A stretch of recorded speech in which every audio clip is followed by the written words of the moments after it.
দাজ্জাল ইস্পাহান, ইরানের ইস্পাহান এলাকা থেকে 70,000 ইহুদি সহ বের হবে। সে কিন্তু ইসরায়েল থেকে বেরোবে না, সে বের হবে ইরানের ইস্পাহান প্রদেশ থেকে। এবং ইরানের ইস্পাহানে এখনো অনেক পরিমাণে ইরানি ইহুদি, লক্ষাধিক ইরানি ইহুদি সেখানে বসবাস করে।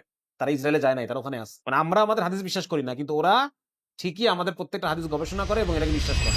আপনি দেখেন, আপনি এই যে কোনো ভার্সিটিতে আপনি হাঁটেন, আপনি জরিপ করেন, দেখবেন যে শতভাগ ছাত্র ইসলাম কোরআনের কোনো না কোনো আয়াতকে ঘৃণা করে। শতভাগ, আমি বলছি কিনা, আমি কিন্তু খুব জেনে বুঝে বলতেছি। এটা আমাদের শিক্ষা ব্যবস্থার প্রভাব। এমনকি দেখবেন যে ছেলেটা সবচেয়ে বেশি নামাজি, তাকেও যদি আপনি জিজ্ঞাসা করেন যে কোরআনের কিছু আয়াত আপনি যদি তার সামনে উপস্থাপন করেন, দেখবেন সে বলবে যে এই আয়াতটা এখনকার জন্য না। তো যাই হোক, মোট কথা, পাশ্চাত্য সভ্যতার আজকের যে গঠন, এই গঠনের পিছনে ইহুদিদের একটা বড় একটা অবদান আছে। ব্যাংক ব্যবস্থাটা মূলত সৃষ্টি হয় ইটালির, আমি যদি ভুল না হয়ে থাকি, জেনোয়া শহরে ব্যাংক ব্যবস্থা শুরু হয়। ব্যাংক শব্দটার অর্থ হচ্ছে বেঞ্চ, মানে যারা ওই মহাজন মহাজন যারা যারা গোল্ড জমা নিয়ে রিসিপ্ট লিখে দিত। আমরা যারা মোটামুটি পড়াশোনা করি আমরা জানি, তাই না, যে পেপার মানি কিভাবে আসছে এগুলো আমরা জানি। তো ওই যারা রিসিপ্ট করতো, ওরা একটা ওই বারান্দায় বেঞ্চ দিয়ে বসে থাকতো, ওই জন্য ওটাকে বলা হয় ব্যাংকো। ওই ব্যাংকো থেকে পরবর্তীতে ব্যাংক আসছে।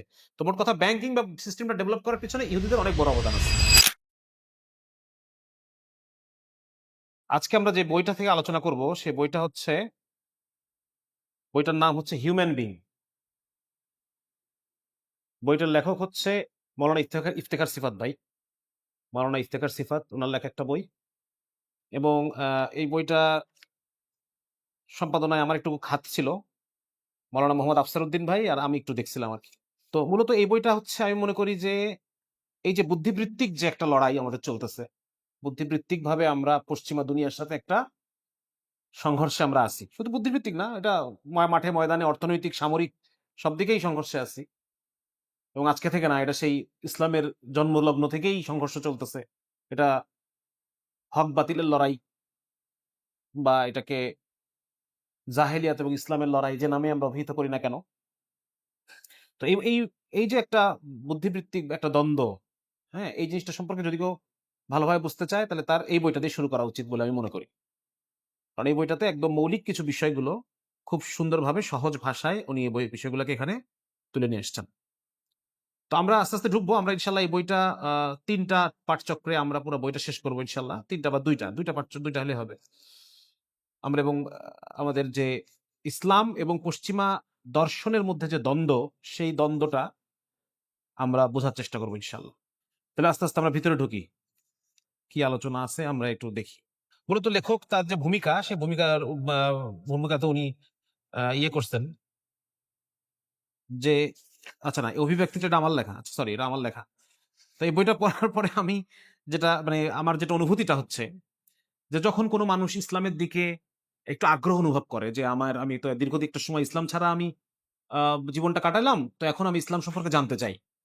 তো ইসলাম সম্পর্কে জানতে গিয়ে প্রথম কোন বইটা পড়বো, স্বাভাবিক আবেগের জায়গা থেকেই হোক, আর মানে কি বলে এটাকে, কেউ কারো সাজেশনের ফলেই হোক, আমরা সবার আগে কোরআন শরীফটা ধরি, যে এই কোরআনটা আমি first to last, cover to cover, এটা বাংলা তর্জমা কি আছে আমি এটা পড়বো।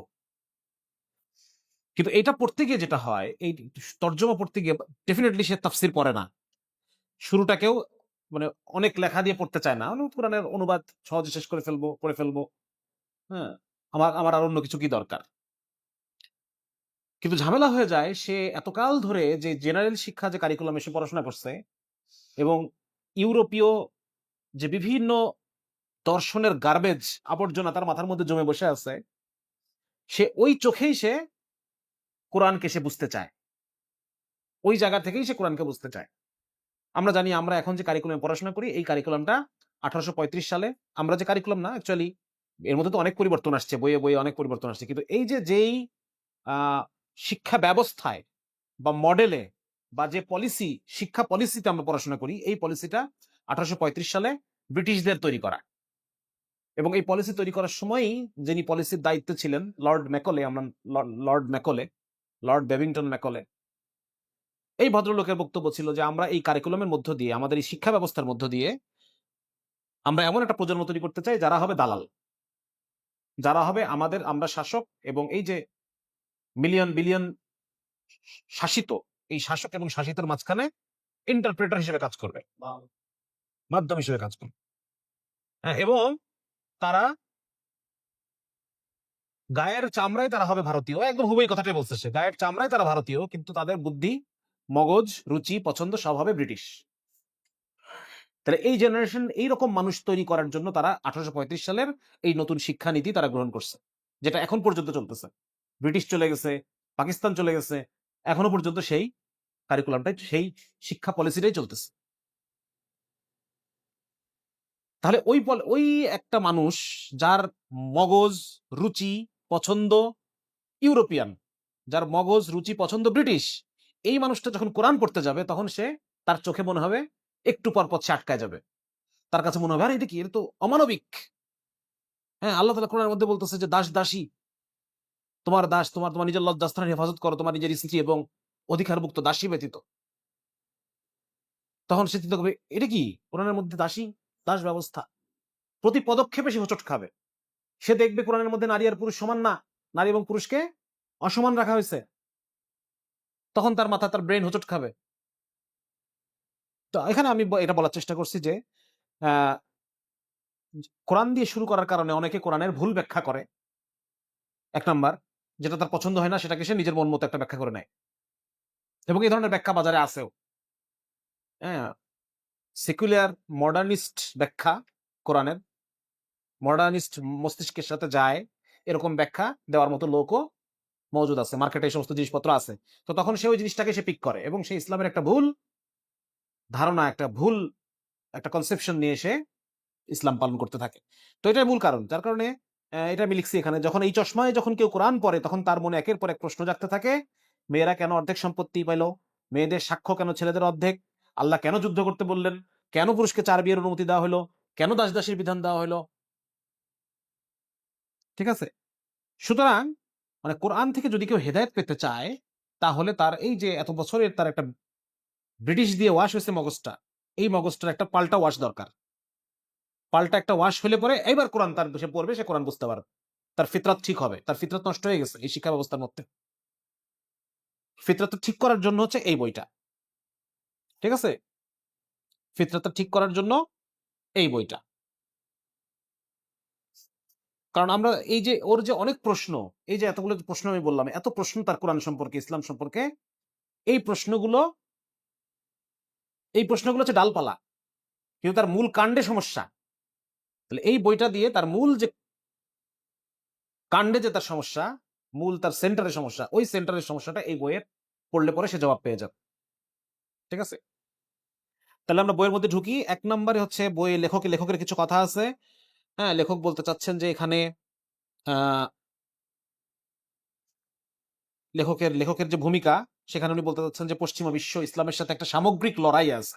কেবলই বললাম আর কি, যে সামগ্রিক এই লড়াইয়ের মধ্যে একটা অংশ হচ্ছে বুদ্ধিবৃত্তিক লড়াই, এবং এই বুদ্ধিবৃত্তিক লড়াইয়ে তাদের একটা গুরুত্বপূর্ণ হাতিয়ার হচ্ছে মডারেশন। ইসলামটাকে কাটছাট করে একটু পশ্চিমা পশ্চিমা করে ফেলা। পশ্চিমাদের যে ফিলোসফি, সেই ফিলোসফির মধ্যে ইসলামকে ঢুকায় তো ঢুকবে না, এটা তো খাপে খাপ হবে না। তাহলে ইসলামকেই কেটে ছেটে কিভাবে পশ্চিমা বানানো যায়, কিভাবে মডার্ন বানানো যায়, সেই চেষ্টা তারা করতে থাকে। এবং এটা হচ্ছে সবচাইতে বড় প্রবলেম। হ্যাঁ, এটা এটা এটা উনি বলতেছেন যে এটা সবচাইতে বড় বুদ্ধিবৃত্তিক সমস্যা, এটার বিরুদ্ধে আমাদেরকে ইয়ে করতে হবে। তাছাড়াও আরো কি উনি আরো একটা প্রবলেম উল্লেখ করছেন, সেটা হচ্ছে পশ্চিমার প্রতি অন্ধ অন্ধভক্তি। পশ্চিমাদের যে কোনো কিছুর প্রতি আমাদের মধ্যে একটা অন্ধভক্তি রয়ে গেছে।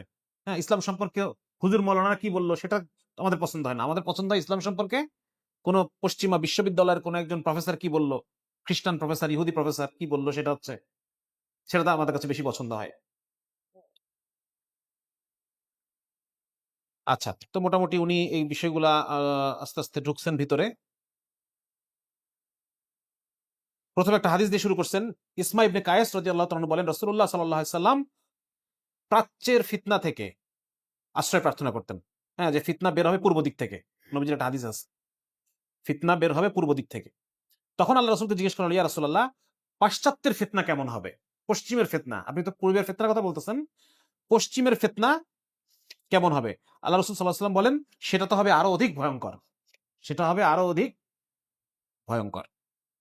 এটা তাবারানী শরীফের হাদিস, হাইসামি রহমতুল্লাহ বলছেন বর্ণনাকারীগণ নির্ভরযোগ্য। তাহলে এই হাদিসে রাসূলুল্লাহ সাল্লাল্লাহু আলাইহি ওয়াসাল্লাম উনি পশ্চিমের যে ভয়ঙ্কর ফিতনা, এই ফিতনার দিকে উনি উল্লেখ করছেন। পশ্চিম থেকে একটা ভয়াবহ ফিতনা ধেয়ে আসবে, এবং আল্লামা ইউসুফ বানুরি রহমতুল্লাহ আলাইহি এই ফিতনাটাকে আইডেন্টিফাই করছেন যে এটা আল্লাহ রসুল বুঝাইছেন এই প্রাচ্যবিদদের ফিতনা। প্রাচ্যবিদরা ইসলামকে বিভিন্নভাবে বিকৃত রূপ তুলে ধরে, তাদের বইপত্রের মধ্যে তুলে ধরছে। হ্যাঁ, কখনো তারা রাসূল সাল্লাল্লাহু আলাইহি ওয়াসাল্লামের অস্তিত্ব পর্যন্ত নিয়ে প্রশ্ন তুলছে যে মুহাম্মদ সাল্লাল্লাহু আলাইহি ওয়াসাল্লাম নামে কোনো ব্যক্তি পৃথিবীতে ছিল না, এরকম কথাও তারা কেউ কোনো প্রাচ্যবিদ নিয়ে আসছে। হ্যাঁ, আল্লাহ রসুলের হাদিসের প্রতি সংশয় তৈরি করছে যে হাদিস নবীজির ওয়াফাতের ৩০০ বছর পরে হাদিস সংকলন শুরু, এরকম ফালতু কথা, মিথ্যা কথা, প্রচুর তথ্য গোপন, তথ্য চুরি, মিথ্যা, আংশিক সত্য প্রকাশ, এরকম বিভিন্ন ভাবে তারা ইসলামের উপরে হামলা চালাইছে। মানে পশ্চিম থেকে আসা একটা ইলমি ফিতনা, যার কারণে, যার প্রভাবে আজকে পৃথিবী ইরতিদাদ এবং ইলহাদ, মানে আজকে এই নাস্তিকরা যে সমস্ত প্রশ্ন উত্থাপন করে এগুলো কিছুই না, এই পশ্চিমা যারা ওরিয়েন্টালিস্টদের তৈরি করা প্রশ্ন এগুলা, ঠিক আছে? পশ্চিমা খ্রিস্টান মিশনারিদের তৈরি করা প্রশ্ন এগুলা, নতুন কোনো কিছু নাই, এবং এগুলোর জবাব আলেমরা অনেক আগে থেকেই দিয়ে আসতেছে। আচ্ছা, ২ নম্বর উনি বলতেছেন যে আল্লাহ রাসূল সাল্লাল্লাহু আলাইহি ওয়াসাল্লাম শেষ জমানায় বিভিন্ন ফিতনার ব্যাপারে আমাদেরকে সতর্ক করছেন। তার মধ্যে কিতাবুল ফিতানের মধ্যে অনেক হাদিস আমরা পাই আল্লাহ রাসূলের ভবিষ্যতের জন্য যেগুলো সম্পর্কে সতর্ক করছেন। এবং এর মধ্যে একটা আল্লাহ রাসূল বারবার যেটাকে উল্লেখ করছেন সেটা হচ্ছে দাজ্জালের ফিতনা, তাই না? দাজ্জালের ফিতনা। তো লেখক বলতেছেন যে দাজ্জালের ফিতনাটা শুধুমাত্র দাজ্জাল ব্যক্তির মধ্যে সীমাবদ্ধ থাকবে না। ডক্টর ইসরার আহমদ সহ আরো অনেকেই, অনেক স্কলারই বলছেন যে বর্তমান পশ্চিমা সভ্যতা হচ্ছে দাজ্জালের জন্য মঞ্চ প্রস্তুতকারী ফিতনা।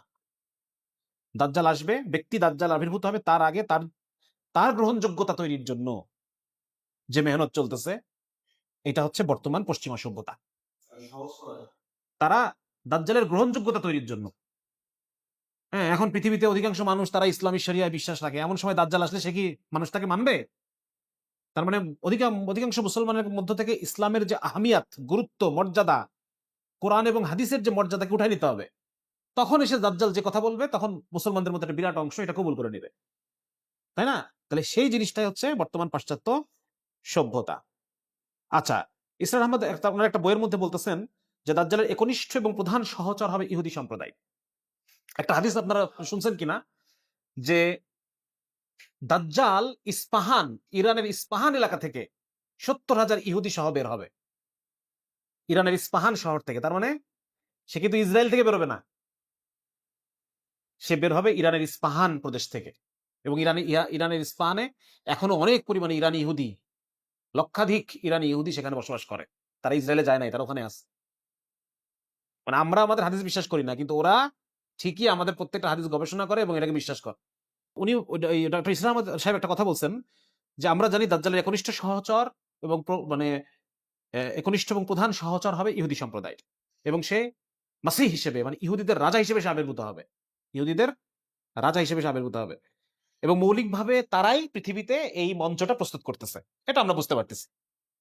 মৌলিকভাবে ওরাই এইখানে মঞ্চটা তারা তৈরি করতেছে।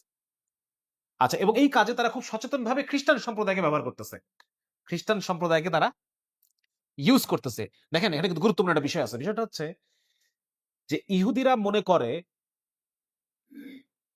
ঈসা আলাইহিস সালামকে জারজ মনে করে, নাউজুবিল্লাহ মিন যালিক।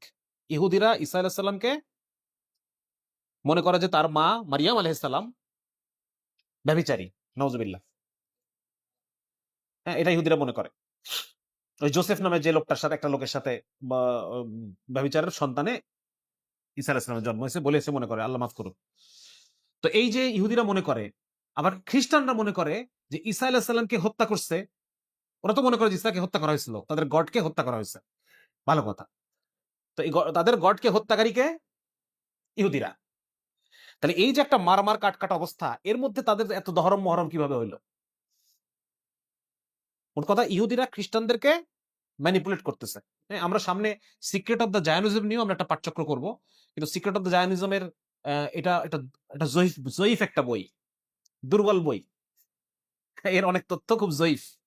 সেখানে আমি যেই জায়গাগুলোকে আমার জয়ীফ মনে হয়েছে, আমি তখন আরো রিসার্চ করে আরো দেখার চেষ্টা করছি যে ওইখানে আসলে ঘটনাটা ঘটছিল কিনা। এবং আমি মানে আমার যে সিক্রেট অফ জায়নিজম বই, আমি এটা কপি পেস্ট করে করে করে করে এটাকে ইয়ে বানাইছে। আমি পুরো জিনিসটা নিয়ে আমি আলাদা পাঠচক্র করবো ইনশাল্লাহ। হ্যাঁ, বাকি মানে এটা বলতেছিলাম যে তারা খ্রিস্টান সমাজকে তারা ব্যবহার করছে। এত দা কুমড়া সম্পর্ক হওয়ার পরও তারা খ্রিস্টানদেরকে ব্যবহার করতে পারছে। ঠিক আছে? আচ্ছা, এখানেও লেখক বলতেছেন যে একসময় খ্রিস্টানরা ছিল ইহুদিদের চরম শত্রু। আমরা কেবল আলোচনা করলাম। এক পর্যায়ে ইহুদিরা তৎকালীন বিজ্ঞানের রাজধানী স্পেনকে, মুসলমানদের যে আন্দালুস, সেটাকে তারা খ্রিস্টানদের উপর নিয়ন্ত্রণ প্রতিষ্ঠার জন্য ব্যবহার করলো। মানে হচ্ছে মুসলমানদের আন্দালুসে ইহুদিরা যে পরিমাণ আরামে ছিল, এই পরিমাণ আরাম তারা কখনো পায় নাই। মানে ওরা জেরুজালেম থেকে ওদেরকে বিতাড়িত করার পর, ইসরায়েল থেকে যখন এক দফা ওদেরকে বিতাড়িত করলো পারস্যের রাজা নেবুচাডনেজার বা বুখতে নাসর, এক দফা ওদেরকে গ্রেপ্তার করে নিয়ে চলে গেল। তারপরে আবার রোমান সম্রাট টাইটাস এসে আরেক দফা জেরুজালেম পুরাইছে। মানে কয়েকবার জেরুজালেমকে ভাঙচুর এবং পুরানো এবং ইহুদিদেরকে মানে বিতাড়িত করার মধ্য দিয়ে গেছে ওরা। পরবর্তীতে ওরা ইউরোপের বিভিন্ন জায়গায় ডিসপার্স হয়ে যায়, ছড়ায় যায়। কেউ কেউ ইন্ডিয়া চলে আসে, কেউ কেউ আরো বিভিন্ন তিব্বত বিভিন্ন জায়গায় মিলায় ওরা ছড়ায় যায় ইহুদিরা। কিন্তু এত ছড়ানোর মধ্যে সবচাইতে বেশি ওরা আরামে ছিল কোথায়? মুসলমানদের আন্দালুসে সবচেয়ে বেশি আরামে ছিল। সেখানে তারা জ্ঞান করছে, বিজ্ঞান করছে, রাজদরবারে চাকরি করছে। এর চেয়ে বেশি আরামে তারা কোনোদিন থাকতে পারে নাই। ঠিক আছে? এরপর তারা কি করলো? তারা ওখানে, আমি আমার কাঠগড়া বইয়ের মধ্যে দেখাইছি যে ওখানে ইহুদিরা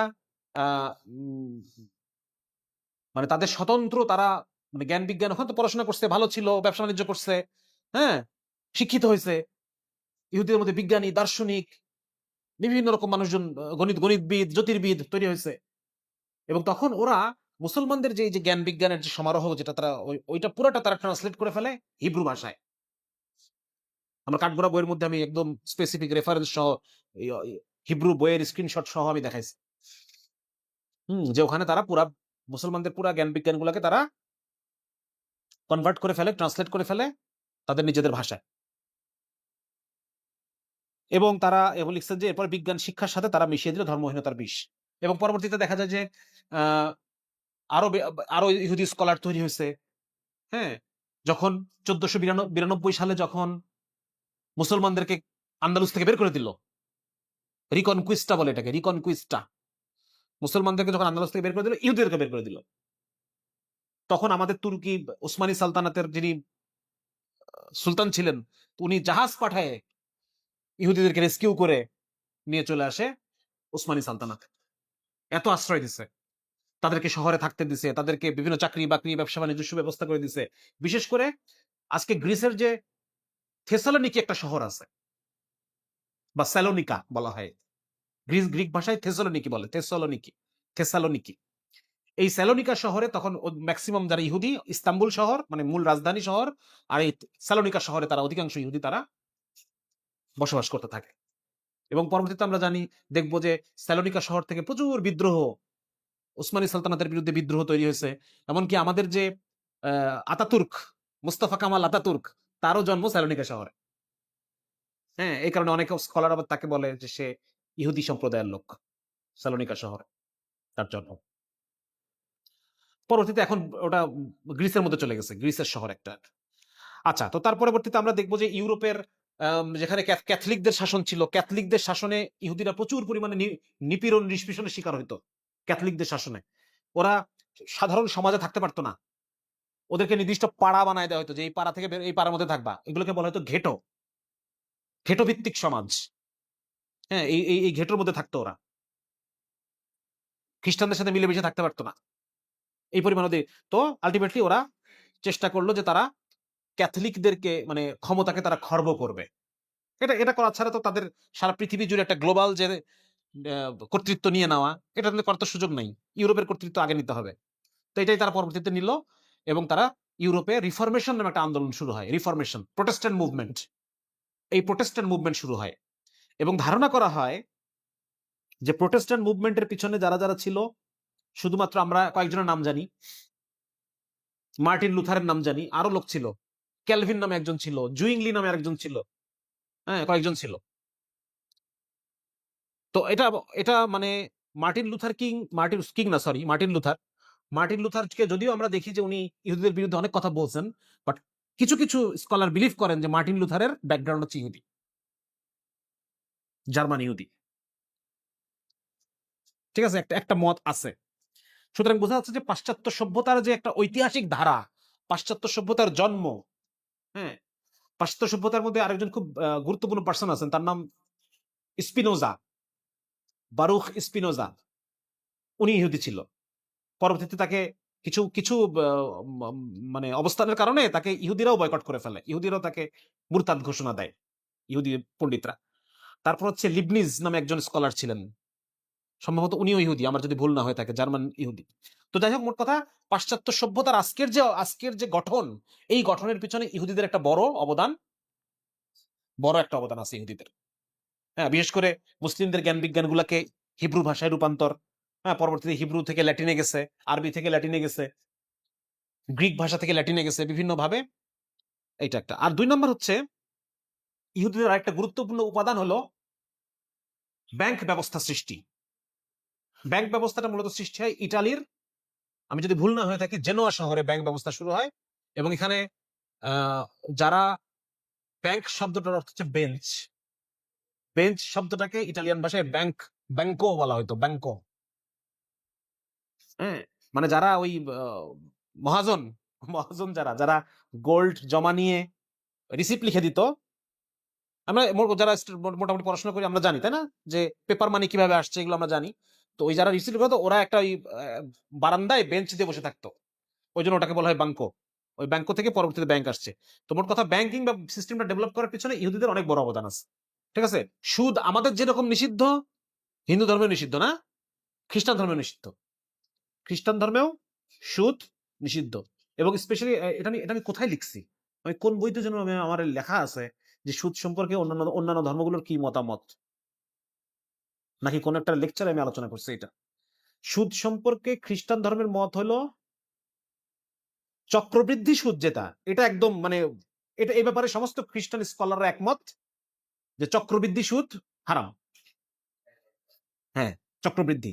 আর নর্মাল সাধারণ বৃদ্ধি যেটা, এই সুদ হারাম কিনা এটা নিয়ে খ্রিস্টান স্কলারদের মধ্যে কিছু দ্বিমত আছে, ইখতলাফ আছে তাদের মধ্যে, মাযহাব আছে। হ্যাঁ, না মাকরু না, কেউ কেউ বলতেছে হারাম, আর কেউ বলতেছে যে না এটা অনৈতিক, এটা অনুমোদিত কিন্তু অনৈতিক। আবার কেউ কেউ বলতেছে না এটা এটা অনুমোদিত হইতে পারে, অনুমোদিত যারা এটা সংখ্যা কম।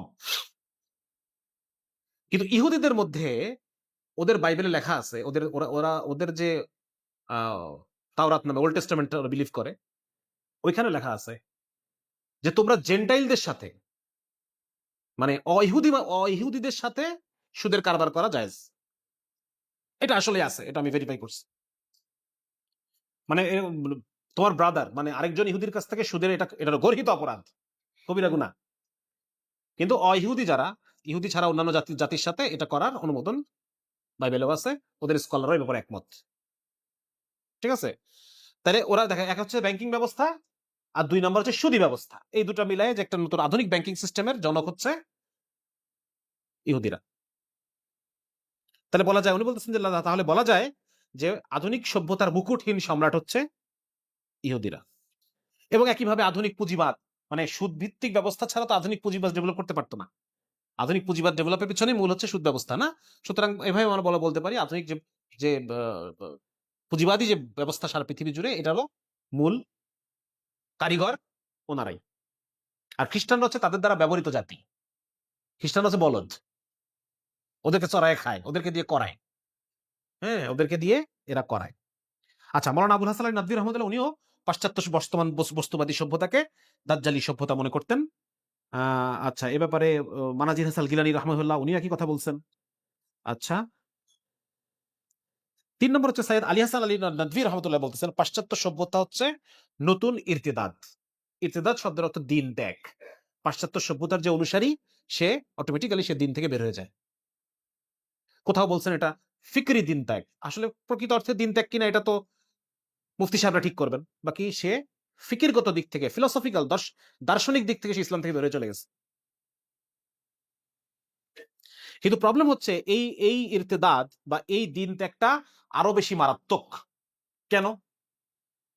কারণ এর আগের দিন ত্যাগ গুলো ছিল প্রকাশ্য, কেউ দিন ত্যাগ করলে পরে বোঝা যেত।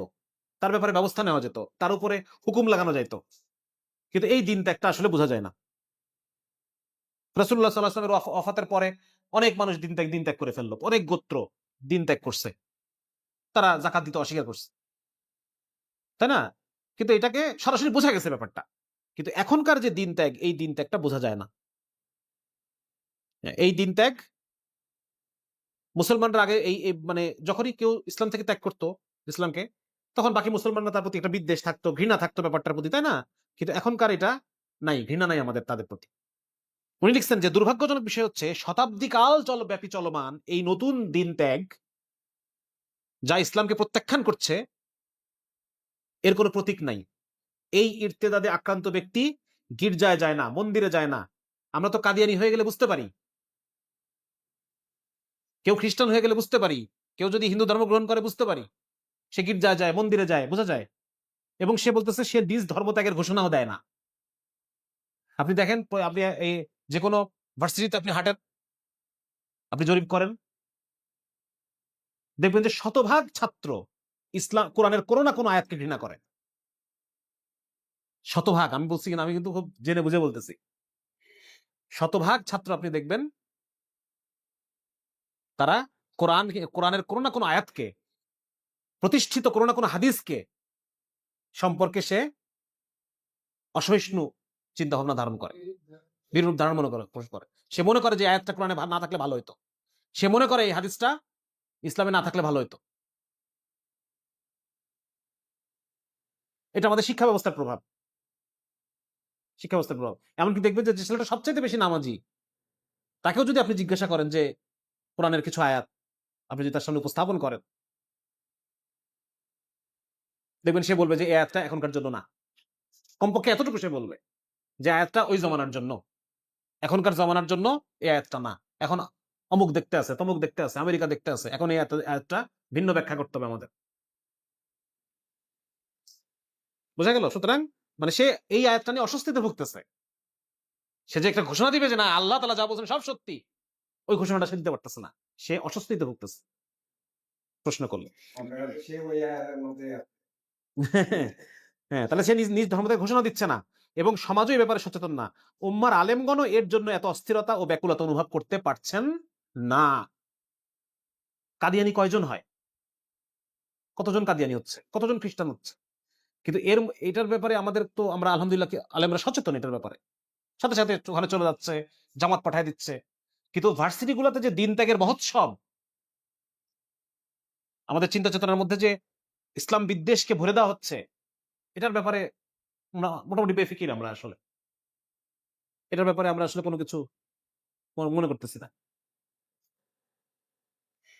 দেখেন, কোরআনের একটা আয়াত শেয়ার করছে একজন কাদিয়ানি, সে কোরআনের একটা আয়াত শেয়ার করে, কি খাতামুন নবিয়্যিন, কোরআনের একটা আয়াত আছে না যে মুহাম্মদ সাল্লাল্লাহু আলাইহি সাল্লাম তোমাদের মধ্যে কোনো পুরুষ লোকের পিতা নন, তিনি হচ্ছেন আল্লাহর রাসূল এবং খাতামুন নবিয়্যিন। এই একটা আয়াত সে অস্বীকার করছে, বা এটাকে ভিন্ন ভাবে সে গ্রহণ করছে, ভিন্ন ব্যাখ্যা করছে এটাকে। জিল্লি নবী, ছায়া নবী, এন নবী, তেন নবী। হ্যাঁ, ওরা বলে যে আল্লাহ রাসূল শেষ নবী, কিন্তু এরপরও ছায়া নবী থাকতে পারে। গোলাম মোহাম্মদ কাদিয়ানী পরিপূর্ণ নবী না, সে ছায়া নবী। ওই আয়াতটা ঠিক আছে, তার মানে ওই আয়াতটা সে গ্রহণ করছে, কিন্তু একটু ভিন্ন একটা ব্যাখ্যা করছে। কিন্তু আমি এইমাত্র বললাম, ভার্সিটিতে আপনি যান, গেলে পরে আপনি দেখবেন যে অধিকাংশ ছাত্র, মেজরিটি ছাত্র ছাত্রী, তারা কোরআনের এক বা একাধিক আয়াতকে তারা পছন্দ করতেছে না, সরাসরি বলতেছে না মুখ ফুটে। তাহলে কিছু কিছু ক্ষেত্রে তো মনে হচ্ছে ওইটার চেয়ে এটা বেশি সিরিয়াস। তরিনো এটা বলতেছেন যে এই ব্যাপারে সমাজও সচেতন না, উম্মার আলেমগণও এর জন্য অতটা অস্থিরতা বা ব্যাকুলতা অনুভব করতে পারছেন না। ঠিক আছে? বরং তাদের মধ্যে কেউ কেউ চেতনে বা অবচেতনে এই ইরতেদাদকে আদর্শিকভাবে গ্রহণ করে নিয়েছেন এবং একে ইসলামীকরণের চেষ্টায় লিপ্ত আছেন। আমরা দেখতে পাই আমাদের অনলাইনে অনেক আলেম নামের অনেক আইডিয়া আছে, হ্যাঁ, যারা পশ্চিমারা যেরকম চায় বা ইসলামের শত্রু যারা আছে তারা যেভাবে চায় ওইভাবে করে তার ব্যাখ্যাগুলোকে ওইভাবে করে উপস্থাপন করে এবং প্রমাণ করতে চায় যে আমি অন্য হুজুরদের মতো না, আমি আধুনিক হুজুর, মডার্ন হুজুর, আমি অন্য হুজুরদের মতো না। আচ্ছা, 4 নম্বর উনি বলতেছেন যে একটা সময়ে গ্রিক দর্শনের প্রভাবে, গ্রিক ফিলোসফির প্রভাবে মানুষ ইসলামের অনেক বিষয়কে ভুল উল্টাপাল্টা ব্যাখ্যা করতো। হ্যাঁ, আমরা জানি ইসলামের মধ্যে ওই সময় দুইটা গ্রুপ, একটা হচ্ছে ফাইলাসুফ, যারা ইসলাম দার্শনিক বলে যাদেরকে আমরা চিনি, আল ফারাবি, তারপর হচ্ছে আল কিন্দি।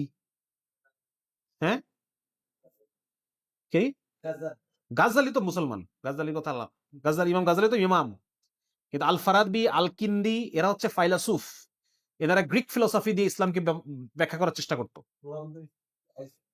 হ্যাঁ, এরিস্টটলের দ্বারা। এবং শুধু তাই না, তারা অনেক ইসলামের স্বীকৃত বিষয়কে তারা অস্বীকার করতো, তাকদীরকে অস্বীকার করতো। তারপর হচ্ছে আল্লাহর বিভিন্ন বিষয়গুলোকে, হ্যাঁ, মানে মোট কথা গ্রিক ফিলোসফি বা গ্রিক দর্শনের যে মানে মূলনীতি, ওই মূলনীতিতে ইসলামের যে বিষয়গুলা ব্যাখ্যা করা যেত না সেটাকে তারা রিজেক্ট করত। ইবনে সিনার শুরুতে এরকম ছিল, পরে তওবা করছে, শেষ জমানায় উনি তওবা করছে। কিন্তু ওনার অনেক কিতাবপত্র আছে যেখানে এরিস্টটলের ভাষায় উনি ইসলামকে ইয়ে করছে। আচ্ছা, এটা হলো একটা গ্রুপ। দ্বিতীয় আরেকটা গ্রুপ ছিল, তারা হচ্ছে মুতাজিলা। মুতাজিলা আর ফাইলাসুফদের মধ্যে একটু একটু একটু পার্থক্য আছে। হ্যাঁ, মুতাজিলারা মুসলমান কিন্তু বেদাতি মুসলমান, বুঝা গেল? আর ফাইলাসুফরা মুসলমান কিনা এটা নিয়ে সন্দেহ আছে, কারণ এমন এমন জিনিস তারা অস্বীকার করছে। জান্নাত জাহান্নামকে অস্বীকার করছে, জান্নাত জাহান্নামের অস্তিত্ব নাই, অস্বীকার করছে। কিন্তু মুতাজিলারা আবার ওইরকম না, তারা দেখা যাচ্ছে কবরের আযাবকে অস্বীকার করছে, জান্নাত জাহান্নামকে অস্বীকার করে নাই, কবরের আযাবকে অস্বীকার করছে, এরকম। তো মুতাজিলা ওরাও এরকম কাছাকাছি, যুক্তি দিয়ে সবকিছু বোঝার চেষ্টা করতো। হ্যাঁ, যুক্তি দিয়ে সবকিছু বোঝার চেষ্টা করতো। আচ্ছা, এটা গেল আরেকটা গ্রুপ। তো উনি এটা বলতেছেন যে একটা সময় গেছে যখন মানে ইসলামকে গ্রিক ফিলসফি, গ্রিক দর্শন দিয়ে বোঝার চেষ্টা করা হইতো, এবং সেই গ্রিক সভ্যতারই আজকে আধুনিক বা বিবর্তিত ভার্সন হচ্ছে পাশ্চাত্য সভ্যতা। পাশ্চাত্য সভ্যতা সরাসরি সে নিজেকে গ্রিক এবং রোমান সভ্যতার উত্তরাধিকার হিসেবে দাবি করে। ঠিক আছে? তো উনি বলতেছেন যে এই নব্য মুতাজিলা সৃষ্টি হচ্ছে মুসলমানদের ঘরে ঘরে, কারণ ওই সময় গ্রিক ফিলোসফির প্রভাবে মুতাজিলা তৈরি হয়েছে, এখন পাশ্চাত্য সভ্যতার প্রভাবে মুতাজিলা তৈরি হচ্ছে। তারা ব্যাখ্যা যুক্তি দিয়ে ইসলামকে বোঝার চেষ্টা করতেছে, যেটা যুক্তিতে ধরতেছে না সেটাকে রিজেক্ট করতেছে। আচ্ছা, এবং উনি লেখকের বক্তব্য হলো যে আমরা যদি সমস্যার গভীরে আমরা যদি নজর করি, যদি দেখি, আমরা দেখবো যে কয়েকটা মূল পয়েন্টের সমস্যা। পাশ্চাত্য সভ্যতার নির্দিষ্ট কিছু নীতিমালা আছে, কয়েকটা নীতি আছে, এই নীতিগুলার আঙ্গিকেই সমস্যাগুলো তৈরি হচ্ছে। কি কি নীতি? যেমন স্বাধীনতা। সে বলবে যে ইসলাম স্বাধীনতা দেয় না, ইসলাম নারীকে স্বাধীনতা দেয় না, ইসলাম বাক স্বাধীনতা দেয় না, ইসলাম পোশাক পরার স্বাধীনতা দেয় না, ইসলাম ব্যক্তি স্বাধীনতা দেয় না, আমি কার সাথে শোবো না শোবো এটা আমার ব্যাপার, আমাকে ইসলাম ব্যক্তি স্বাধীনতা খর্ব করতেছে। তাহলে একটা মূল নীতি হচ্ছে স্বাধীনতা। এই স্বাধীনতার বড়ি যাকে পশ্চিম খাওয়াই দিতে পারছে, তার কাছে আর ইসলাম পছন্দ হবে? সে তো ইসলামের প্রতিটা বিধানকে সে অস্বীকার করবে। সে নামাজ পড়বে, হয়তো 5 ওয়াক্ত নামাজ সে পড়ে, বা রমজানে সে রোজাও রাখে, হয়তো উমরাও করে আসছে, কিন্তু ইসলাম যে তাকে স্বাধীনতা দেয় না। 2 নম্বর হলো সমতা। পশ্চিমা দুনিয়ার কথা হচ্ছে সবাই সমান, কার বিশ্বাস কি এটা দেখার বিষয় না, প্রত্যেকে সমান, সবাই সমান, নারী আর পুরুষ সেও সমান, বিভিন্ন ধর্মের মানুষ সেও সমান। ঠিক আছে? একজন কথা একজন শিক্ষিত মানুষ, পিএইচডি ডক্টরেট, আর একজন কৃষক, কিছুই বোঝে না, 500 টাকা দিলে তার ভোট পাওয়া যায়, ভোট কিনে ফেলা যায় তার, এরা সমান, সব সমান। তাহলে এই সমতার মানদণ্ড দিয়ে যখন ইসলামকে দেখবো, তখন ইসলাম ভাল লাগবে? আর তার মাথার মধ্যে ঢুকে বসে আছে যে সমতা, সাম্যবাদ। হ্যাঁ, ওদের এটাই আইরনি, তো এটাই, এরা সমতা প্রচার করে, কিন্তু এরা সমতা, ওদের ডেফিনিশনের সমতা মানে হলো সভ্য লোকরা সমান। আপনি দেখবেন যে এই জন্য রাশিয়া এবং ইউক্রেনের যুদ্ধের সময় পশ্চিমা সাংবাদিকরা একদম ভাষায় ফেলছে যে এটা কেমন কথা, যুদ্ধ আমাদের মধ্যে কেন হবে? লজ্জার বিষয় যে আমরা ইউরোপীয়, আমাদের মধ্যে যুদ্ধ হচ্ছে। মানে যুদ্ধ তো করবা যারা অসভ্য, মুসলমান, ভারতীয়, চাইনিজ, ওদের সাথে। ইউরোপীয় যুদ্ধ করবে, আমরা তো সভ্য। মানে এর ব্যাপারটা হচ্ছে যে ওরা সমান, কিন্তু অন্য জাতির সাথে ওই জাতি এটা আবার সমান না, এটা আবার ওরা মেনটেন করবে না। শয়তানি বহু রকম। 3 নম্বর হচ্ছে উন্নতি বা প্রগতি। পশ্চিমা সভ্যতার বক্তব্য হচ্ছে যত আমরা পিছনের সাথে সম্পর্ক ছিন্ন করতে পারবো, তত আমরা উন্নত হইতে পারবো। আর ইসলাম বলতেছে না, তুমি কোরআনে ফেরত যাও, তুমি হাদিসে ফেরত যাও, তুমি সালফে সালেহদের আমলকে ফলো করো। তাহলে মিলবে দুটা? তার কাছে ইসলাম পছন্দ হবে? তার মধ্যে তো বড়ি খাওয়াই দিছে যে তুমি যত যত তুমি পিছনের সাথে সম্পর্ক ছিন্ন করতে পারবা, তোমার সামনে তত প্রগতি আছে। আর হচ্ছে বিজ্ঞান, আরেকটা মানদণ্ড কি? বিজ্ঞান। একটা জিনিস গবেষণা করে যে তথ্যটা আমি পাইলাম ওটাই সত্য।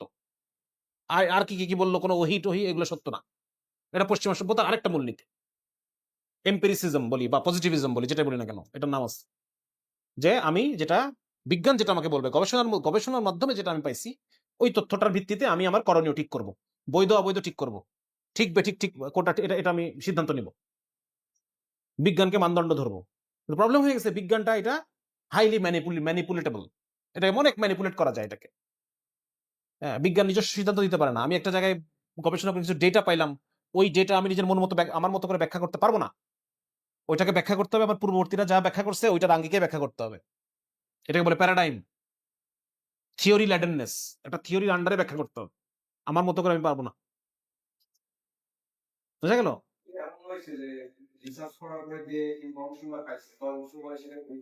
হ্যাঁ, এটা হয়েছে, এটা হয়েছে, কিন্তু ওটা ওদের স্বার্থেই হয়েছে।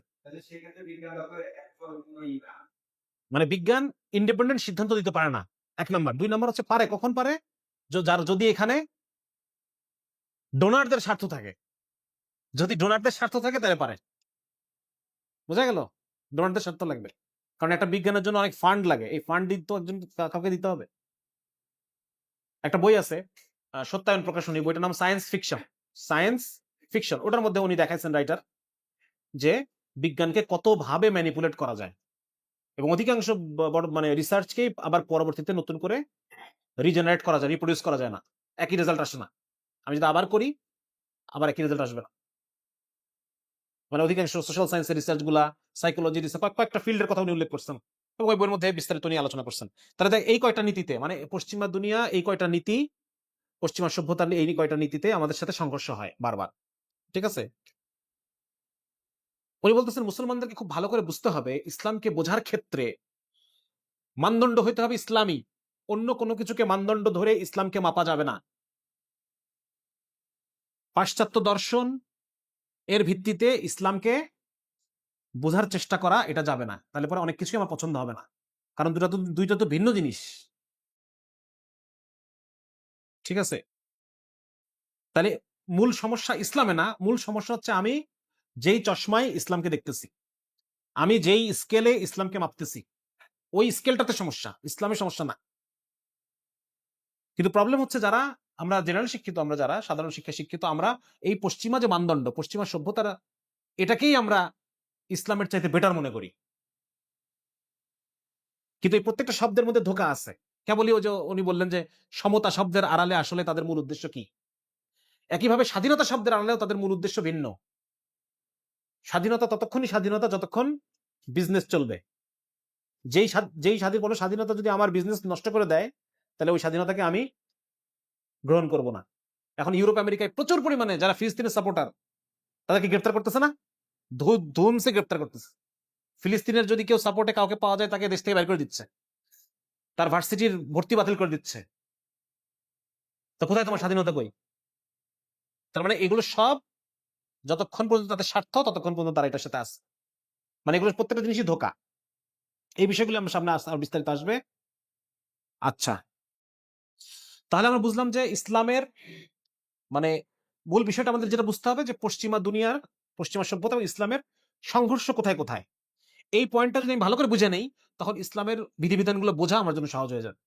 আর আমি যদি এই মূল পয়েন্টটা না বুঝে আমি যদি আন্দাগুন্দা ইসলাম নিয়ে পড়তে যাই, পশ্চিমা চিত্র মাথায় রেখে পশ্চিমাদের দ্বারা ওয়াশ অবস্থায়, তাহলে পরে আমি ইসলামের ভুল ধরা ছাড়া অন্য কিছু আমি এখান থেকে ফায়দা পাবো না, সবকিছুই মনে হবে ভুল।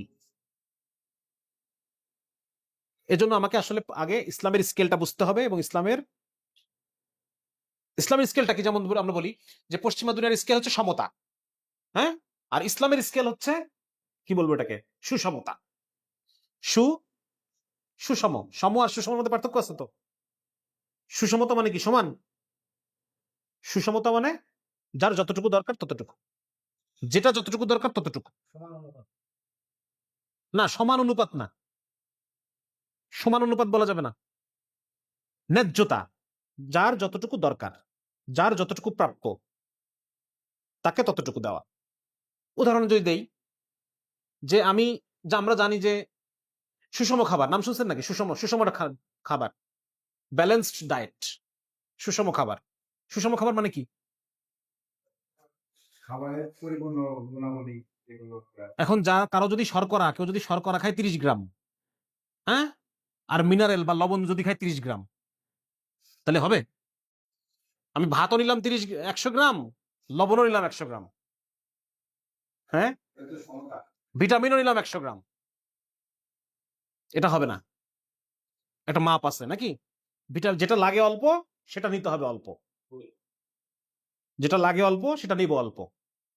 শরীরে যতটুকু দরকার অতটুকু নিলেই আমার হচ্ছে, এত নেওয়ার আমার দরকার নেই, সমান সমান নেওয়ার দরকার নেই। এটা হচ্ছে সুষমতা। নারীর যতটুকু দরকার ততটুকু তাকে দেওয়া হবে, পুরুষের যতটুকু দরকার ততটুকু তাকে দেওয়া হবে। এটাকেই ওরা বৈষম্য বলে। আমি যেটাকে সুষম বলি এটাকেই ওরা বৈষম্য বলতেছে। বোঝা গেল?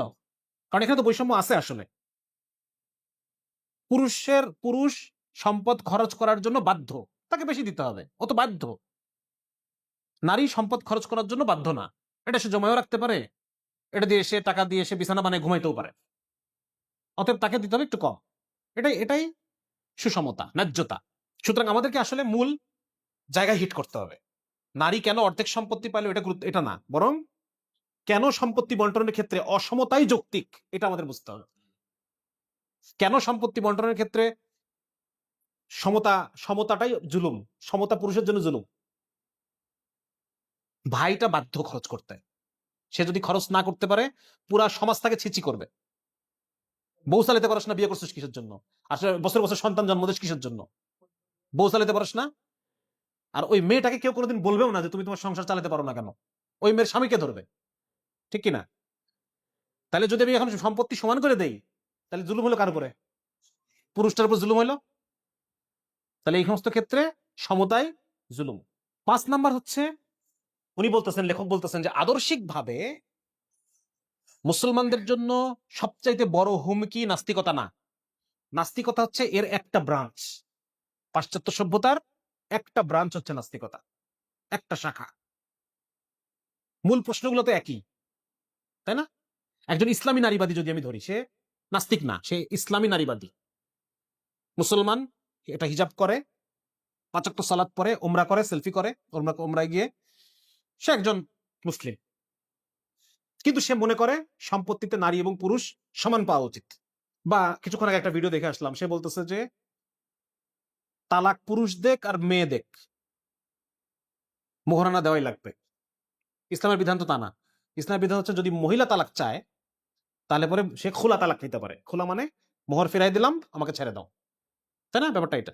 তাহলে একজন একজন আইনজীবী দেখলাম বলতেছে যে তালাক যে পক্ষ থেকে আসুক মোহরানা পে করতে হবে, এই জন্য সে হাইকোর্টে রিট করছে, মোহরানা ফেরত নেওয়া যাবে না। তাহলে এটা হলো, সে কি ইসলামের আছে? সে যদি এখন 5 ওয়াক্ত সালাত পড়ে, হিজাব পরে, হজ করে, জাকাতও দেয়, কুরবানিও দেয়, হবে? তাহলে তাহলে নাস্তিকতা একটা সমস্যা, আর এই মহিলা যে অবস্থানটা গ্রহণ করছে এটা একটা সমস্যা। দুইটা সমস্যার একটাই গোড়া, পশ্চিমা সভ্যতা। ঠিক আছে? কারণ এখানে তার প্রবলেম হচ্ছে সে মনে করতেছে নারী এবং পুরুষ সমান, সমতা। ওখানে নাস্তিক হয়তো বা সমতার ভিত্তিতে কোরআনকে রিজেক্ট করতেছে, উনি কোরআনকে রিজেক্ট করতেছে না, উনি হয়তো অন্য একটা ইস্যুকে, অন্য একটা বিধানকে সে রিজেক্ট করতেছে, কিন্তু সে আবার নামাজও পড়ে। সুতরাং আমরা বুঝতে পারলাম যে আসলে এই মূল দুটো সমস্যারই গোড়া হলো, নাস্তিকতাই বলি আর ইসলামী ফেমিনিজম বলি, দুটো সমস্যারই গোড়া হচ্ছে পশ্চিমা সভ্যতা। উনি ওটা বলছেন। যেমন উনি বলছেন যে মক্কার যারা কাফের ছিল, মুশরিক, তারা কি আল্লাহকে রিজেক্ট করতো, আল্লাহকে অবিশ্বাস করতো? মক্কার কাফেররা না, মক্কার কাফেরও আল্লাহকে মানতো। মক্কার কাফের আল্লাহকে মানতো না? হ্যাঁ, হ্যাঁ, মক্কার কাফেরও আল্লাহকে মানতো। তাদের মধ্যে আল্লাহর রুবুবিয়াতের স্বীকৃতি ছিল, কিন্তু আল্লাহর উলুহিয়াতের স্বীকৃতি ছিল না। আল্লাহ যে এক, আল্লাহ যে লা শারিক, এই স্বীকৃতি তারা দিত না। কিন্তু আল্লাহ আমাদের সবকিছু মেনটেন করে, পালে আমাকে, এগুলো তারা স্বীকার করত। আল্লাহ আমাদের প্রধান দেবতা, এগুলো তারা মানত। বলতেছে যে নাস্তিকতা, এমনকি মক্কার মুশরিকরাও নাস্তিক ছিল না, তাই তো? নাস্তিকতা কখনোই উম্মতের মধ্যে ব্যাপকভাবে গৃহীত হয় নাই কখনো, এটা আসলে কখনো হবেও না, কারণ মানুষ বাই ডিফল্ট ফিতরাতগতভাবে সে মানে আস্তিক। সুতরাং নাস্তিকতা কখনো মানে ওয়াইড স্প্রেড হবে না, আসলে মেইন স্ট্রিম হবে না। এই যে উনি এই কথাটা বলছেন যে এই কারণে নাস্তিকতার বিরুদ্ধে সে সোচ্চার, কিন্তু পাশ্চাত্য সভ্যতায় আকৃষ্ট, এরকম মুসলমানের সংখ্যা অনেক, এত সংখ্যা কম না। আবার অনেকে আছে যে মনস্তাত্ত্বিক আগ্রাসনের শিকার এবং প্রকৃতপক্ষে ধর্মকে সে ত্যাগ করেছে। আচ্ছা, এখানে প্রবলেমটা হলো উনি যে বলছেন পাশ্চাত্য সভ্যতার যে ইরতিদাদ, এটার কবলে পড়লে বাহ্যিকভাবে ধর্মকর্ম ত্যাগ করতে হয় না। মানুষটি যে পাশ্চাত্য মনস্তাত্ত্বিক আগ্রাসনের শিকার এবং প্রকৃতপক্ষে ধর্মকে সে ত্যাগ করছে, এই অনুভবটাও তার মধ্যে আসলে থাকে না। এই ব্যক্তি নিজেকে মুসলিম ভাবতে পছন্দ করে, কিন্তু চেতনায় ধারণ করে রাখে সে নাস্তিকতা বা ইসলাম বিদ্বেষ। ওই যে বললাম যে আপনি ঘুরলে অনেক নামাজিদের মধ্যে যদি আপনি জরিপ করেন, অনেক নামাজি পাবেন এরকম যে ইসলামের কোন কোরআনের কোন একটা আয়াতের প্রতি তার বিদ্বেষ আছে। আপনি বলছেন যে আস্তিক নাস্তিক বিতর্কের অধিকাংশ প্রশ্নের উদ্ভব ঘটে কেন? পশ্চিমকে মানদণ্ড ধরার কারণে, সমতা, স্বাধীনতা, এই বিষয়গুলোর কারণে এগুলো আসে। সুতরাং আমাদের মূল কাজটা করতে হবে কি? পশ্চিমা সভ্যতাকে চ্যালেঞ্জ করতে হবে। পশ্চিমা সভ্যতার যে মূলনীতিগুলো আছে এগুলোকে চ্যালেঞ্জ করতে হবে, এটা হচ্ছে আমাদের কাজ। হ্যাঁ, আচ্ছা, এবার উনি বলছেন যে এজন্য আমাদেরকে, যে এখন আমরা আলেম চয়েস করার ব্যাপারে, এটা গুরুত্বপূর্ণ একটা বিষয়। উনি বলতেছেন এজন্য আমাদেরকে এমন দায়ী এবং স্কলারদের ব্যাপারে সতর্ক থাকতে হবে। কাদের ব্যাপারে? পাশ্চাত্যের মোকাবেলায়। আচ্ছা, মানে এরকম আলেমরাও আছে যারা যখনই পশ্চিমা কাঠামোর সাথে ইসলামের কোনো অবস্থান মেলে না, তখন সে নতুন ব্যাখ্যা হাজির করে, যার কোনো অস্তিত্ব সালাফের মধ্যে পাওয়া যায় না। নতুন নতুন ব্যাখ্যা দিতে থাকে, এমন ভাবে সে ব্যাখ্যা করে যেটা ওয়েস্টার্ন ফ্রেমওয়ার্কের সাথে খাপ খায়, সমতার সাথে যায়, স্বাধীনতার সাথে যায়। যেমন পশ্চিমে এরকম এখন পাওয়া যাচ্ছে ইমাম হলো মহিলা, পিছনে পুরুষরা নামাজ পড়তেছে, এরকম মসজিদ কিন্তু একটা আছে। এটা কোন একজন আলেম নামের কেউ এটাকে একটা ব্যাখ্যা দিয়ে দিচ্ছে। হ্যাঁ, বিভিন্ন ভাবে ব্যাখ্যা ট্যাখ্যা বিভিন্ন ভাবে বানায় বানায় টানায় দেয় আর কি।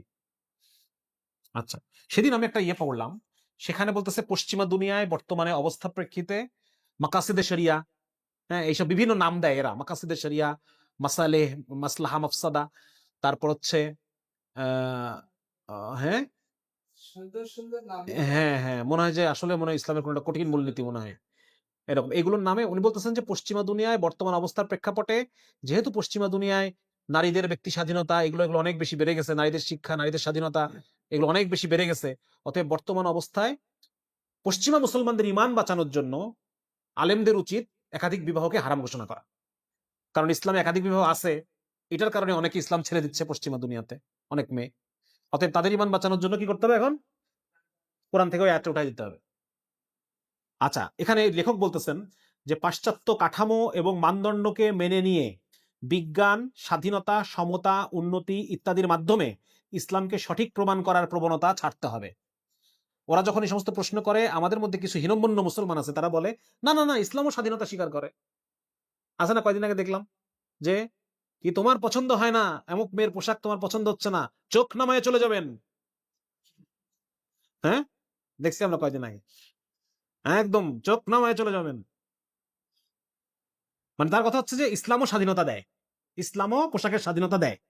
তার কথা হচ্ছে এটা, মানে সে স্বাধীনতা শব্দটাকে চ্যালেঞ্জ না করে সে উল্টা স্বাধীনতা মাপকাঠিতে ইসলামকে সঠিক প্রমাণ করার চেষ্টা করতেছে। সে বলতেছে ইসলামও স্বাধীনতা দেয়, ইসলামও নারী পুরুষ সমান অধিকার দেয়, এভাবে বলতে চাচ্ছে। উনি বলতেছেন যে, লেখক বলতেছেন এটা খুবই দুর্বল এবং রক্ষণাত্মক অবস্থান, বরং আমাদেরকে আক্রমণাত্মক অবস্থানে যেতে হবে। উল্টো তাদের মাপকাঠিকে প্রশ্ন করা শিখতে হবে, জানাতে হবে যে কেন বিজ্ঞান বিশুদ্ধ এবং চূড়ান্ত মাপকাঠি হতে পারে না। ঠিক আছে, একজন আল্লাহর দাস কোন অধিকারে সে স্বাধীনতা চাবে? যে আল্লাহর দাস, তার কি স্বাধীনতার শব্দটাই তার মুখে আনার কথা না। ইনসাফের পরিবর্তে কোন সাহসে সে সমতার কথা বলবে? যে আল্লাহর দাস কোন অধিকারে সে উন্নতির, আল্লাহ যেটাকে উন্নতি বলতেছে সে তার উল্টা বিষয়টাকে উন্নতি, সে কোন কোন সাহসে সে বলবে? ওরা তো বলতেছে পোশাক যত খুলে ফেলবো তত উন্নত। তাহলে একজন মুসলমানও যদি একই একই কথা বলে যে কোরআনে কি ইসলামে নারী পুরুষ নারীদের পোশাকের স্বাধীনতা দেওয়া আছে, তাহলে ও যেটা বললো উনি ওইটাই বললো নাকি? তাহলে কোন অধিকারে কোন সাহসে সে বলবে? এই এই কাঠামো, এই মূলনীতিগুলোকে আমাদের কোশ্চেন করতে হবে, এই মূলনীতিগুলো প্রশ্ন করতে হবে। ঠিক আছে। ইসলামই একমাত্র চূড়ান্ত ও বিশুদ্ধ মাপকাঠি। মুসলিমদের মনে পাশ্চাত্য পূজার যে মূর্তি তৈরি হয়েছে, এই মূর্তিকে প্রশ্নে প্রশ্নে জর্জরিত করতে হবে, আঘাতে আঘাতে ভেঙে ফেলতে হবে। সুন্দর, বইটা আসলে ভালো। আচ্ছা, কতক্ষণ হলো? শেষ করে দিব? আরে এই চ্যাপ্টারটা শেষ করে দেই। এবং উনি বলতেছেন যে এই যে পশ্চিমারা যে তাদের বিভিন্ন মতাদর্শ আমাদেরকে জেনে না জেনে, বুঝে না বুঝে গ্রহণ করতে বাধ্য করতেছে, এটা কিভাবে করে তারা? পরিভাষার মাধ্যমে। পরিভাষা, টার্মিনোলজি। তারা কিছু পরিভাষা তৈরি করে। পরিভাষা কি আর ভাষা কি? ভাষা হচ্ছে যা শুনলাম অর্থ সেটাই, যা শুনলাম অর্থ সেটাই, এটা হচ্ছে ভাষা। আর পরিভাষা মানে হচ্ছে সেটার একটা অর্থ থাকতে পারে, কিন্তু তার সেটা দ্বারা বোঝানো হচ্ছে তার পিছনের যে ব্যবহারিক অর্থ সেটা। উদাহরণ দেব, উদাহরণ দেই। যেমন দোয়া। দোয়া শব্দের অর্থ হচ্ছে ডাকা। আল্লাহকে আমি ডাকতেছি, দোয়া করতেছি, আল্লাহকে আহ্বান করতেছি, ডাকতেছি, দোয়া। দোয়া শব্দটা শুনতেও এটা অর্থ একই জিনিস। আর সালাত শব্দের অর্থও দোয়া। বুঝা গেল? কিন্তু আমি যদি এখন দোয়া করার পর বললাম যে আমি সালাত শেষ করলাম, এটা হবে? বিষয়টা হবে? কারণ সালাত শব্দের অর্থ যদিও দোয়া, কিন্তু এটা দোয়া অর্থে ব্যবহার হয় না। এটা কি অর্থে ব্যবহার হয়? ইবাদতের একটা বিশেষ প্রক্রিয়া। তাকবীরে তাহরিমা আছে, হাত বাঁধা আছে, রুকু আছে, দাঁড়ানো আছে, সেজদা আছে, হ্যাঁ, তারপর হচ্ছে বসা আছে, সালাম ফেরানো আছে। এই পুরো জিনিসটাকে আমরা সালাত বলি। তাহলে এখন কেউ যদি বলে যে চলো জোহরের দোয়া করে আসি, বা দোয়া করার পর বললো যে আমি সালাত পড়লাম, সালাত পড়ছি, সালাত করছি, সালাত আদায় করছি, তাহলে এটা হবে না তো? হবে। তার মানে একটা হচ্ছে নর্মাল অর্থ বা ভাষা, একটা হচ্ছে ব্যবহারিক অর্থ বা পরিভাষা। পশ্চিমা দুনিয়া কিছু শব্দ তৈরি করছে, পরিভাষা তৈরি করছে, এই পরিভাষাগুলোকে তারা প্রচার করছে। কি পরিভাষা? যেমন স্বাধীনতা, সমতা, গণতন্ত্র, হ্যাঁ, ধর্মনিরপেক্ষতা, সেকুলারিজম। এই পরিভাষাগুলো তারা তৈরি করছে। আমরা মুসলমান বলদ, আমরা যারা, আমাদের সমস্যা কি? আমরা এটাকে ভাষা অর্থে নিছি, আর ওরা যখন ব্যবহার করে এটাকে পরিভাষা অর্থে ব্যবহার করে। বুঝা গেল? সুতরাং পরিভাষার গুরুত্ব অপরিসীম। উনি বলতেছেন যে একটা বড় সংকট হচ্ছে এই যে আমরা পশ্চিমার যে ইরতেদাদি সভ্যতা, এই সভ্যতাটাকে যে আমরা বুঝতে পারতেছি না, এর পিছনে কারণ হলো পরিভাষার সংকট, পারিভাষিক জটিলতা। বিশেষ কোনো চিন্তার সাথে যখন কোনো শব্দ প্রয়োগ করা হয় সেটাকে বলা হয় পরিভাষা। কোন শব্দ যখন পরিভাষা হিসেবে ব্যবহার হয় তার শাব্দিক অর্থের কোনো মূল্য থাকে না। এটা বুঝতে পারছেন? এই বলি না, সালাত আর দোয়া দিয়ে আমি বোঝালাম। কোন একটা শব্দ যখন পারিভাষিক ব্যবহার হয় তখন তার আসল যে শাব্দিক অর্থের কোনো মূল্য আর সালাতের অর্থ আর দোয়া হবে না কখনো। সালাত মানে ওই বিশেষ যেটা আমাদের কল্পনায় আসে ওইটাই। প্রত্যেক জাতিগোষ্ঠীর কিছু নিজস্ব পরিভাষা থাকে। এটা আমার মতো করে এর অর্থ বুঝলে হবে না, ওই জাতির ওই ওই ওই জাতির অর্থেই বুঝতে হবে, ওই জাতির অর্থেই বুঝতে হবে। যেমন ধরেন আমাদের ইসলামের কিছু পরিভাষা আছে, আছে না? এই যে সালাত বললাম, জিহাদ একটা পরিভাষা, হ্যাঁ, রোজা, সাওম একটা পরিভাষা। সাওম শব্দের অর্থ উপবাস। কিন্তু এটা এটা বললে কি আমরা শুধু উপবাস বুঝি যে আমি 3 ঘন্টা সাওম রাখলাম? এটা বললে হবে? সাওম মানে সুবে সাদিক থেকে সূর্যাস্ত পর্যন্ত একটা সময় কিছু কাজ থেকে বিরত থাকা, নাকি? এটাই তো সাওম। তাহলে এটা একটা পরিভাষা। তাহলে এখন সাওমকে যদি আমি বাংলা দিয়ে বুঝতে যাই, হ্যাঁ, বা হিন্দু জাতির উপবাস দিয়ে আমি যদি সাওমকে বুঝতে যাই, তাহলে তো এটা হবে না। যে জাতির পরিভাষা ওই জাতির মতো করে বুঝতে হবে, নাকি? এইটাই। তো যেহেতু আমরা মুসলমানরা বুঝতেছি না, আমরা এসব পরিভাষার মন গড়া ব্যাখ্যা দিয়ে দেই। আমরা সেকুলারিজমের অর্থ বানাইছি ধর্মনিরপেক্ষতা, এবং আমরা বলতেছি যার যার ধর্ম সে পালন করবে। তাই নাকি? সেকুলারিজম মানে তাই নাকি? আপনি বললে হবে যার যার ধর্ম সে পালন করবে? আপনি বললে হবে? এটার অর্থ কি দেখতে হবে, যে ওয়েস্টে দেখতে হবে এটার অর্থ কি। ওয়েস্টে এটার অর্থ হচ্ছে সেকুলারিজম মানে হলো ধর্মকে বের করে দেওয়া, রাষ্ট্র থেকে, পরিবার থেকে, সমাজ থেকে, ইকোনমিক অর্থনীতি থেকে, বাজার ব্যবস্থা থেকে, মুদ্রা ব্যবস্থা থেকে, বিচার ব্যবস্থা থেকে ধর্মকে বের করে দেওয়ার নাম হচ্ছে সেকুলারিজম। এখন আপনি এসে নতুন অর্থ করতেছেন, আপনারা কে গুনে আপনার এটা? উনি বলতেছেন যে কোনো পরিভাষায় নিরপেক্ষ না, প্রত্যেকটা পরিভাষার পিছনে থাকে একটা দর্শন, একটা ফিলোসফি। এখন ওই ফিলোসফিটা ইসলামের সাথে যায় কিনা। নতুন একটা শব্দ বেরোছে, জেন্ডার। জেন্ডার এই পরিভাষাটা একটা কুফরি পরিভাষা। জেন্ডার মানে হচ্ছে সামাজিক লিঙ্গ। বলতেছে যে আমাদের বায়োলজিক্যাল লিঙ্গ থাকতে পারে, কিন্তু সামাজিক লিঙ্গ বায়োলজিক্যাল লিঙ্গ থেকে ভিন্ন। আমি দেখতে পুরুষ হতে পারি, কিন্তু আমার সামাজিক ভূমিকা নারী হতে পারে। তাহলে এই জেন্ডার শব্দটা কি ইটসেলফ কুফরি না? লিবিয়ার আলেমরা এটাকে কুফরি ফতোয়া দিচ্ছে, কিন্তু এখন পর্যন্ত আমাদের ওলামায়ে কেরাম এটা নিয়ে খুব বেশি ওয়াকিবহাল না। কিন্তু এটা ইটসেলফ কুফরি শব্দ, এবং এটার ভিত্তিতে পুরা নারীবাদ এই জেন্ডারের উপর দাঁড়ায় আছে, পুরা ট্রান্সজেন্ডার সমকামী মতবাদ এই জেন্ডারের উপর দাঁড়ায় আছে। অথচ আমরা পরিভাষাটাকে আমরা কিছু মনে করতেছি না। আচ্ছা, যদি আমি কোনো পরিভাষাকে গ্রহণ করি, ঘরে আমার ধর্মে সেট করি, তার মানে কি আমি ওই ওই ফিলোসফিটাকে আমার ধর্মে ঢোকার সুযোগ করে দিলাম, গেট করে দিলাম। পাশ্চাত্য শব্দমালা এটি আদর্শের প্রতিনিধিত্ব করে। আমরা যদি সেগুলোকে ইসলামী বানাতে চাই, ইসলামী গণতন্ত্র, ইসলামী নারীবাদ, তাহলে পশ্চিমারা সেগুলোর পরিবর্তিত অর্থ কোনোভাবেই মেনে নেবে না। এই যে যারা ইসলামী গণতন্ত্র করতেছে, তারা যদি কোনো গণতান্ত্রিকভাবে ক্ষমতায় আসেও, পশ্চিমা দুনিয়া কি তাকে গণতন্ত্র বলে স্বীকৃতি দিবে? আমেরিকা কি তাকে গণতন্ত্র ক্লাবে নিবে? মিশরে নিছে? কোন আশায় ভাই, কোন আশায়? তারা সর্বত্র নিজেদের আদর্শিক ঐতিহ্যবাহী পরিভাষা। উনি বলতেছেন যে যখন সেকুলারিজম খ্রিস্টানদের খ্রিস্টবাদকে ঝেড়ে মুছে ফেলতেছে, তখনও তারা খ্রিস্টানদের কোনো পরিভাষাকে গ্রহণ করে নাই। আর আজকে আমরা মুসলমানরা দেদারসে পশ্চিমাদের এই পরিভাষাগুলা, গণতন্ত্র, সেকুলারিজম, এই সমস্ত পরিভাষাগুলো আমরা নিচ্ছি। উনি বলতেছেন রাজনৈতিক বিজয়ের প্রথম শর্তই হচ্ছে চিন্তার যুদ্ধে বিজয়ী হওয়া। আপনি যদি ন্যারেটিভ তৈরি করতে না পারেন, আপনি বিজয়ী রাজনীতিতে হইতে পারবেন না। তার অন্যতম প্রমাণ হচ্ছে বিএনপি।